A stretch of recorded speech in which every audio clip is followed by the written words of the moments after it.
Bienvenidos a Truth and Promises. Soy Eddie. Gracias por acompañarme una vez más. Hoy vamos a profundizar en uno de los capítulos más importantes de la Biblia, Éxodo 12. Pero no lo vamos a ver simplemente como una historia antigua de la liberación de Israel. Vamos a analizar el plano legal de la redención bajo el título El juicio, el sustituto y la sangre.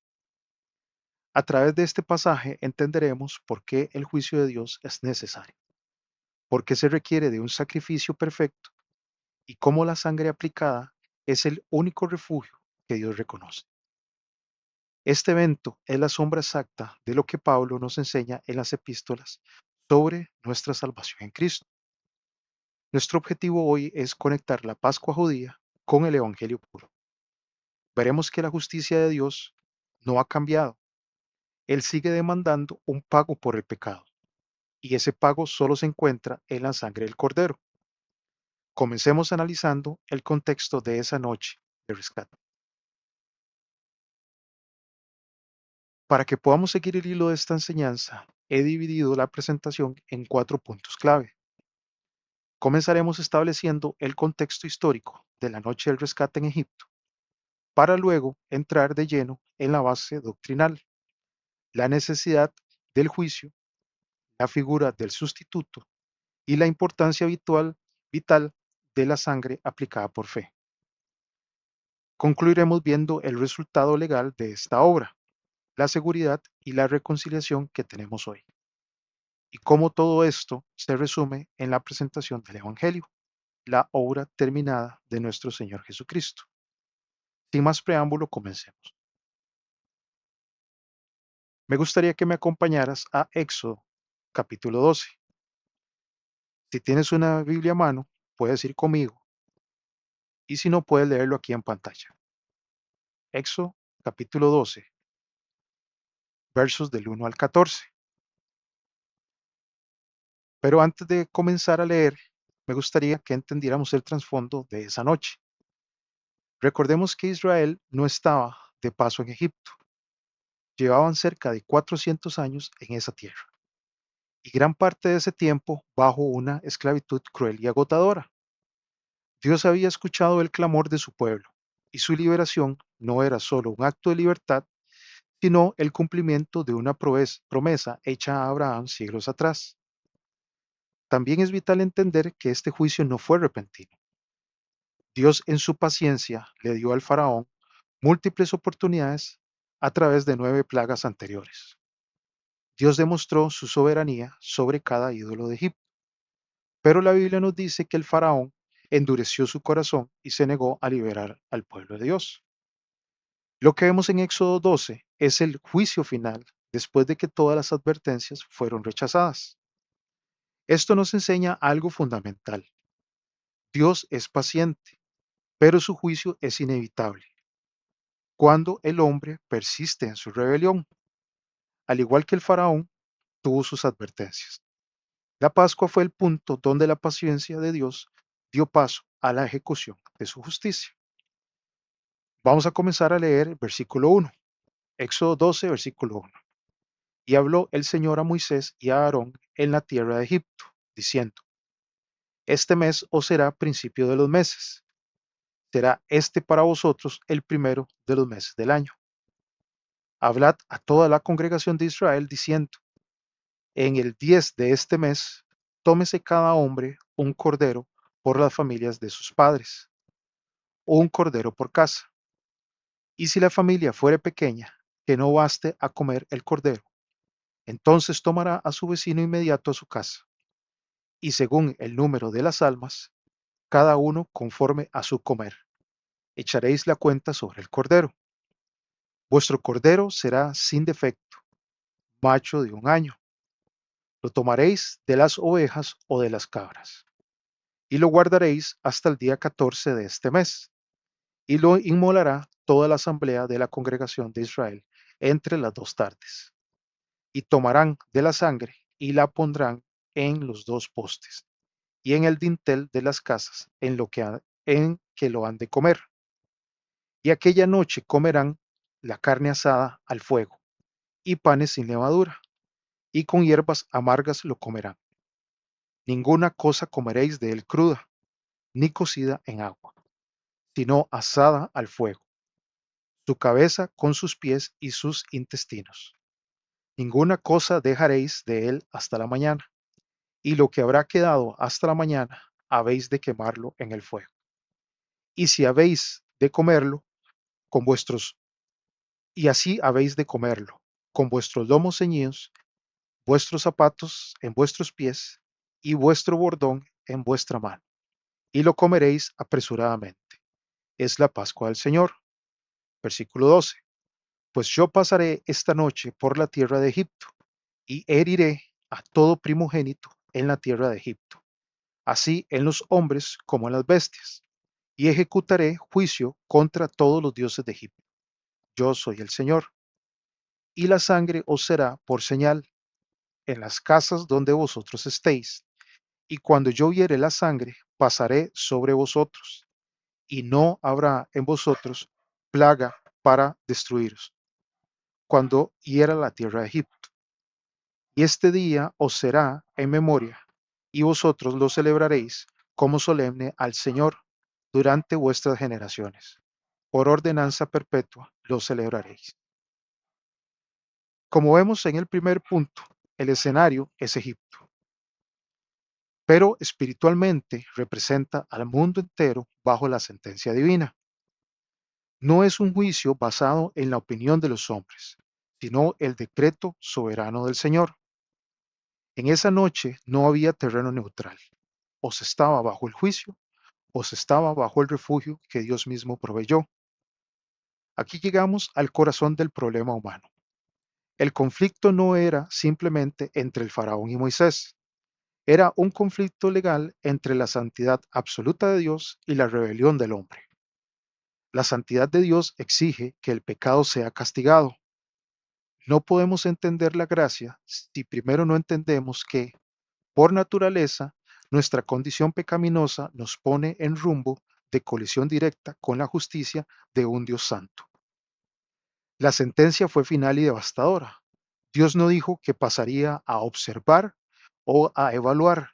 Él dijo, yo pasaré y heriré.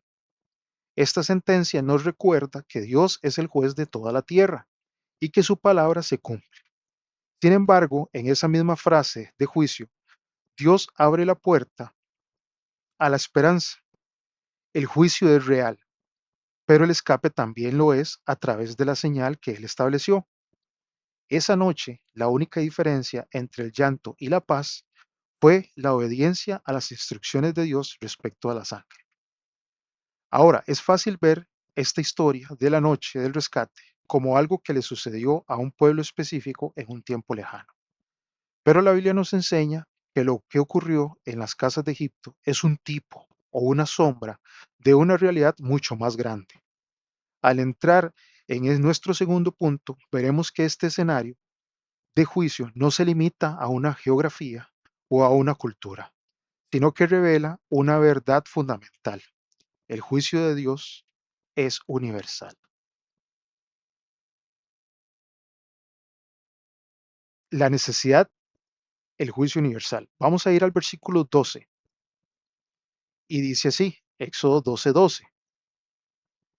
Pues yo pasaré esta noche por la tierra de Egipto y heriré a todo primogénito en la tierra de Egipto, así en los hombres como en las bestias, y ejecutaré juicio contra todos los dioses de Egipto.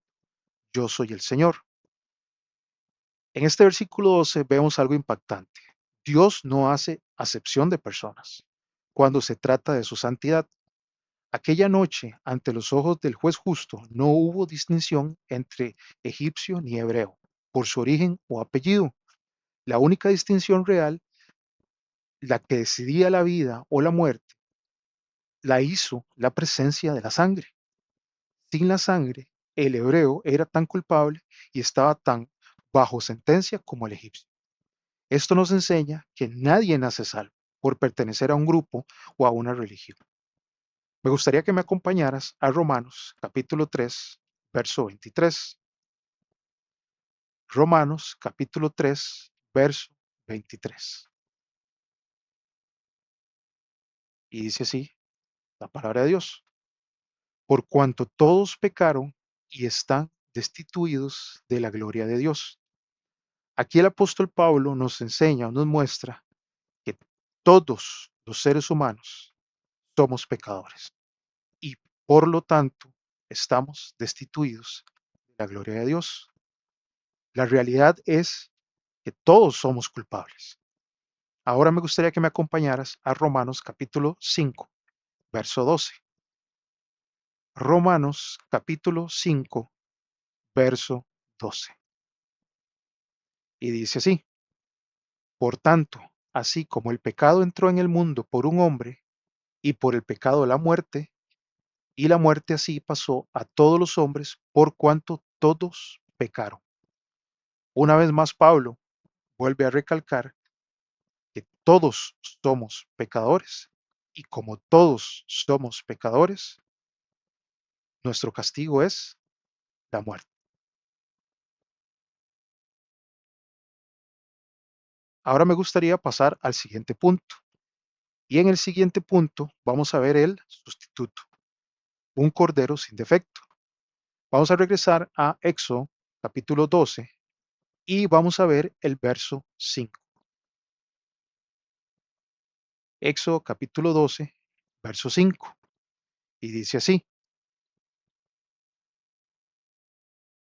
vuestro cordero será sin defecto, macho de un año, lo tomaréis de las ovejas o de las cabras. En este versículo 5, Dios nos da una instrucción muy específica. El cordero será sin defecto. No podía ser un animal enfermo, cojo o herido. ¿Por qué? Porque legalmente un sustituto debe estar libre de la deuda que pretende pagar.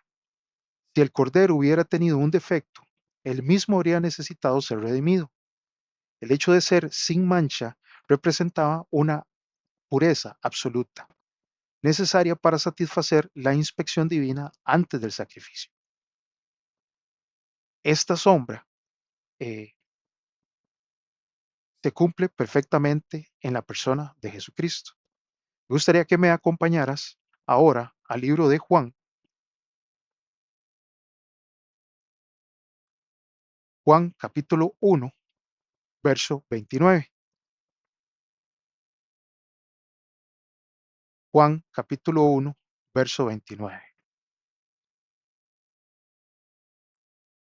Dice así: el siguiente día ve Juan a Jesús que venía a él y dice: he aquí el Cordero de Dios que quita el pecado del mundo. Cuando Juan el Bautista lo ve, no dice: ahí va un buen maestro, sino: he aquí el Cordero de Dios que quita el pecado del mundo. Verso 36. Juan 1:36 dice: y mirando Jesús a Jesús que andaba por allí, dice: he aquí el Cordero de Dios. Ahora también me gustaría que me acompañaras a Primera de Pedro, capítulo 1, versos 18 y 19. Primera de Pedro, capítulo 1, versos 18 y 19. Y dice así: sabiendo que fuisteis redimidos de vuestra vana manera de vivir, la cual recibisteis por tradición de vuestros padres, no con cosas corruptibles como oro o plata, sino con la sangre preciosa de Cristo, como de un cordero sin mancha y sin contaminación.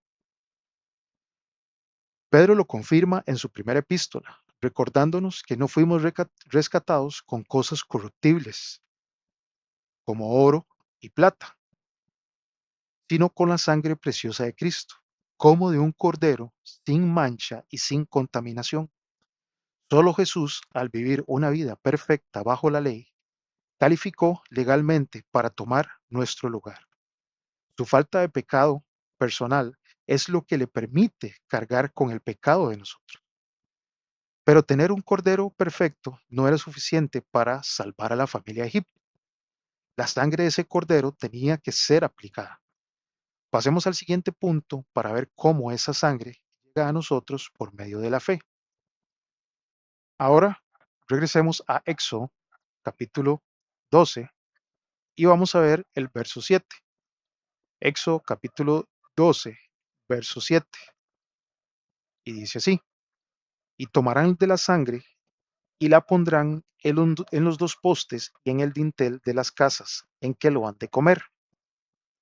Este versículo nos demuestra que no bastaba con que el cordero muriera. Tener la sangre en un recipiente dentro de la casa no salvaba a nadie. La instrucción era clara. La sangre debía ser aplicada en los dos postes y en el dintel de la puerta. Era un acto de obediencia externa que reflejaba una confianza interna en la palabra de Dios. Sin esa aplicación visible, el juicio entraría a la casa a pesar de que el cordero hubiera muerto. La sangre debía estar entre el juez y el primogénito. Ahora veamos la realidad. Me gustaría que me acompañaras a Romanos capítulo 3, verso 25. Romanos capítulo 3, verso 25. Dice así, al cual Dios ha propuesto por propiciación por la fe en su sangre, para manifestación de su justicia, por la remisión de los pecados pasados, por la paciencia de Dios. Y me gustaría enfatizar la primera línea que dice, al cual Dios ha propuesto por propiciación por la fe en su sangre. En el Nuevo Testamento vemos que la aplicación de la sangre de Cristo no es física, sino espiritual y sucede a través de la fe. Pablo nos menciona que Dios puso a Jesús como propiciación o sustituto por medio de la fe en su sangre. No es solo creer que Jesús existió, es confiar en su sangre como el pago legal por nuestros pecados. Ahora me gustaría que fueras conmigo a Efesios capítulo 1, verso 7. Efesios capítulo 1, verso 7. Y dice así, en el cual tenemos redención por su sangre, la remisión de pecados según las riquezas de su gracia. Ahora vamos a Colosenses 1, 14. Colosenses capítulo 1 y verso 14. Dice así, en quien tenemos redención por su sangre, el perdón de pecados.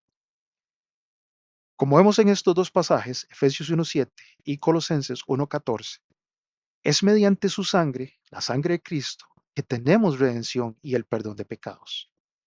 La sangre de Cristo es la que nos justifica. Vamos conmigo ahora a Romanos capítulo 5, verso 9. Romanos capítulo 5 y verso 9. Dice así, pues mucho más, siendo ahora justificados por su sangre, por él seremos salvos de la ira. La sangre de Cristo nos justifica y nos da redención eterna, habiendo puesto su sangre en el lugar santísimo. Cristo puso su sangre en el lugar santísimo. Vamos a Hebreos capítulo 9 y verso 12. Hebreos capítulo 9, verso 12. Dice así, ni por la sangre de machos cabríos, ni de becerros, sino por su propia sangre, Él entró una vez en el lugar santo, habiendo obtenido redención eterna para nosotros. Al creer en el Evangelio, esa sangre se aplica legalmente a nuestra cuenta, cancelando nuestra deuda para siempre. Una vez que la sangre es aplicada, el estado legal de nosotros cambia completamente. En el próximo punto vamos a ver el resultado de esta aplicación, que es la seguridad absoluta y la reconciliación. Vamos a regresar una vez más a Éxodo capítulo 12 y ahora vamos a ir al versículo 13. Éxodo capítulo 12, verso 13. Y dice así, y la sangre os será por señal en las casas donde vosotros estéis, y cuando yo viere la sangre, pasaré sobre vosotros, y no habrá en vosotros plaga para destruiros, cuando hiera la tierra de Egipto. Vemos que el versículo 13 contiene una de las promesas más poderosas de la Biblia. Y veré la sangre y pasaré de vosotros. Noten que la seguridad de las familias no dependían de su estado emocional adentro de la casa, no dependía de si estaban orando, llorando o si sentían miedo. Estaban seguros porque Dios veía la sangre afuera. El juicio se detuvo no por lo que ellos hacían adentro, sino por lo que el sustituto ya había hecho afuera. Su seguridad era un hecho garantizado por la palabra de Dios. Veamos la realidad. Vamos conmigo a Romanos capítulo 3, verso 24. Romanos capítulo 3, verso 24. Y dice así: siendo justificados gratuitamente por su gracia, por la redención que es en Cristo Jesús. De la misma manera, hoy nuestra paz con Dios no depende de nuestro desempeño, sino de la reconciliación que ya hemos recibido por medio de nuestro Señor Jesucristo. Ahora me gustaría que me acompañaras a Romanos 5:11. Dice así, Romanos capítulo 5 y verso 11. Dice, y no solo esto, más aún nos gloriamos en Dios por nuestro Señor Jesucristo, por el cual hemos recibido la reconciliación. Otra vez más, dice que hemos recibido la reconciliación por medio de Jesucristo. Segunda de Corintios, capítulo 5, versos 18 y 19. Segunda de Corintios, capítulo 5, versículos 18 y 19. Dice así, y todas las cosas son de Dios, el cual nos ha reconciliado consigo mismo por Cristo Jesús, y nos ha dado el ministerio de la reconciliación. Es a saber, Dios estaba en Cristo reconciliando el mundo consigo mismo, no imputándoles sus pecados, y ha entregado a nosotros la palabra de la reconciliación. Entonces, la realidad es que hemos recibido la reconciliación por Cristo Jesús. Y al haber recibido la reconciliación, su palabra dice que somos sellados con el Espíritu Santo de su promesa. Vamos a Efesios capítulo 5, perdón, Efesios capítulo 1, verso 13. Efesios capítulo 1, verso 13. Y dice así, en el cual también confiasteis vosotros, habiendo oído la palabra de verdad, el evangelio de vuestra salvación, en el cual también, desde que creísteis, fuisteis sellados con el Espíritu Santo de la promesa. Entonces, hemos sido justificados gratuitamente por su gracia, ya no somos enemigos bajo juicio, sino hijos reconciliados, porque el pago ha sido aceptado por Dios, y adicionalmente nos da una seguridad eterna, porque Pablo en este versículo nos revela que al creer en el Evangelio, somos sellados con el Espíritu Santo de la promesa. Así como la sangre en el dintel era la señal que detenía al destructor, el Espíritu Santo es hoy nuestro sello legal. Es la garantía de que somos propiedad de Dios y de que nuestra redención es irreversible. No estamos tratando de mantenernos salvos, estamos sellados por Dios mismo. Ahora que entendemos la seguridad que nos da la sangre, veamos cuál es el Evangelio que salva. Me gustaría que me acompañáramos a 1 Corintios, capítulo 15, versos del 1 al 4. Leamos las buenas noticias, que es el Evangelio, que nos da el apóstol Pablo. 1 Corintios, capítulo 15, versos del 1 al 4. Y dice así, además os declaro, hermanos, el Evangelio que os he predicado, el cual también recibisteis y en el cual estáis firmes, por el cual, asimismo, si retenéis la palabra que os he predicado, sois salvos, si no creísteis en vano.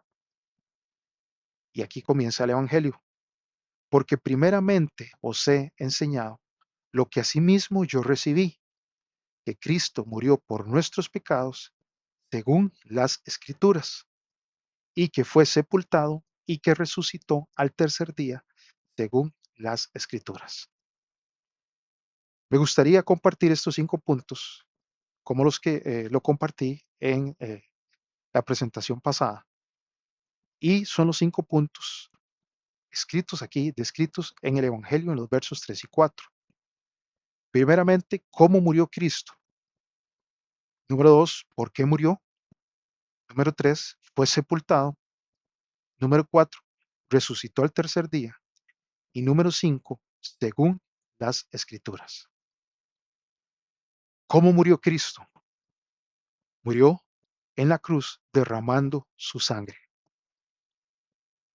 ¿Por qué murió Cristo? Por nuestros pecados. Dice aquí claramente, por nuestros pecados. Fue sepultado, demostrando que efectivamente Él murió y que no simplemente sencillamente se ocultó, fue sepultado. Y resucitó al tercer día, y al resucitar al tercer día, Él vence la muerte y asciende al cielo para llevar su sangre y depositarla en el templo que está en el cielo. Y gracias a esa sangre es que nosotros recibimos el perdón de nuestros pecados y tenemos acceso al cielo. Y como último punto, según las Escrituras. Las Escrituras nos enseñan, tanto en el Antiguo como el Nuevo Testamento, que Cristo iba a venir, iba a morir, iba a derramar su sangre para que nosotros pudiéramos ser salvos. Como mencionaba en la presentación pasada, la Biblia contiene una línea de sangre desde Génesis hasta Apocalipsis que nos muestra que Cristo iba a venir, iba a derramar su sangre para el perdón de nuestros pecados y darnos la vida eterna. El Evangelio es: Cristo murió en la cruz derramando su sangre por nuestros pecados, fue sepultado, resucitó al tercer día, según las Escrituras. Así llegamos al final de nuestro estudio y la pregunta para ti es directa.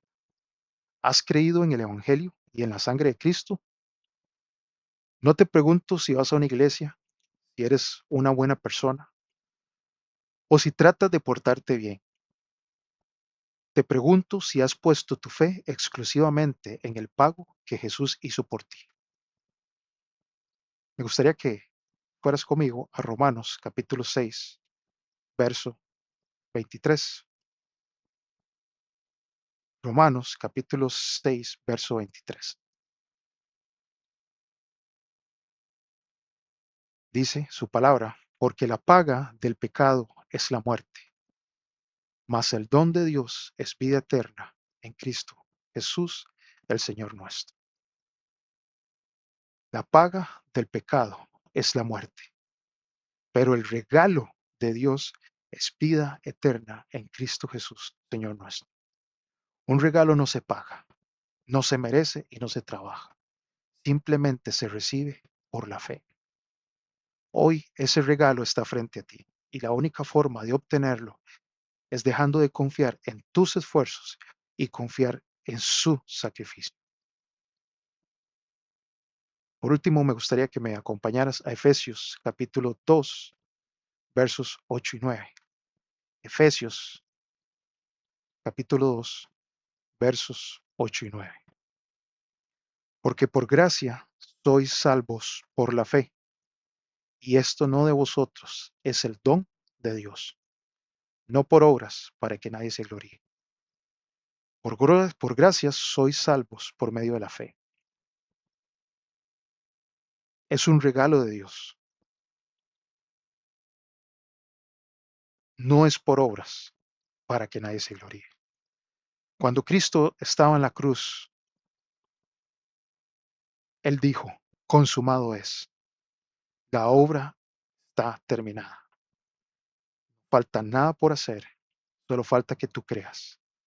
Al igual que el israelita en Egipto, hoy puedes estar seguro detrás de la puerta si confías en que la sangre aplicada de Cristo es suficiente para detener el juicio.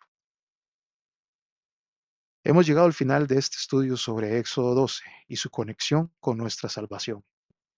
Espero de todo corazón que hoy hayas podido ver con claridad que tu seguridad eterna no descansa en lo que tú haces por Dios, sino en lo que Dios ya hizo por ti a través de la sangre del Cordero.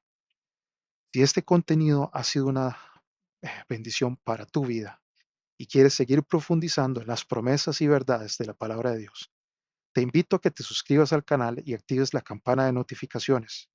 Me encantaría saber qué piensas, así que déjanos tus comentarios o preguntas aquí abajo y estaré leyéndolos para que podamos seguir creciendo juntos en este aprendizaje. Tu participación es importante para mí. Gracias por acompañarnos hoy en Truth Promises. Comparte este mensaje con alguien que necesite libertad y seguridad legal en su caminar con el Señor. Nos vemos en el próximo estudio. Que el Señor les bendiga.